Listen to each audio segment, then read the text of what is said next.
آج کا ٹاپک ہے عشق الہی کے مسافر۔ روحانیت کے حوالے سے لوگوں میں یہ غلط فہمی پائی جاتی ہے کہ کوئی ایسا شخص جس کا مخصوص لباس ہو، خوشبو لگائی ہو، انگوٹھیاں پہنی ہوں، لمبے بال ہوں، وہی روحانی ہوتا ہے۔ حالانکہ روحانیت لباس وضع قطع کا نام نہیں ہے۔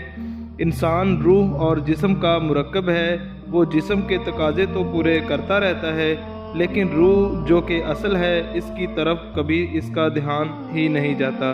کثافت اور لطافت دو چیزیں ہیں۔ جن لوگوں میں کثافت زیادہ ہوتی ہے ان کا رجحان دنیا کی طرف زیادہ ہوتا ہے، اور جن لوگوں میں لطافت زیادہ ہوتی ہے ان کا رجحان قرب الہی کی طرف زیادہ ہوتا ہے۔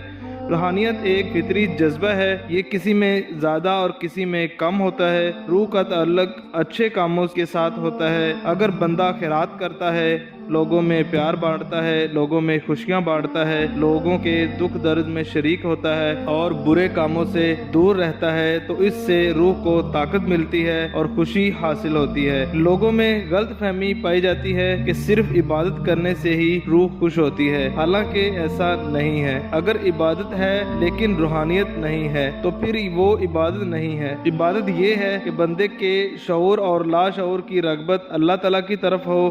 اگر عبادت میں سوچ دنیاوی کاموں کی طرف ہو تو وہ عبادت نہیں ہوتی۔ روحانیت اصل میں اندر کی بات ہے۔ جو لوگ اندر کی بات کرتے ہیں، جن کا رجحان روحانیت کی طرف ہوتا ہے، وہ روحانی لوگ ہوتے ہیں۔ روحانیت میں دو قسم کے لوگ ہوتے ہیں۔ ایک وہ جنہیں اللہ تعالیٰ کی فطرت میں یہ چیزوں دائی کر دیتا ہے، ان کو عبادات اور مجاہدات کی ضرورت نہیں پڑتی، جبکہ دوسری قسم کے وہ لوگ ہوتے ہیں جن کے ملان اور رجحان میں روحانیت پائی جاتی ہے۔ ایسے لوگ عبادات اور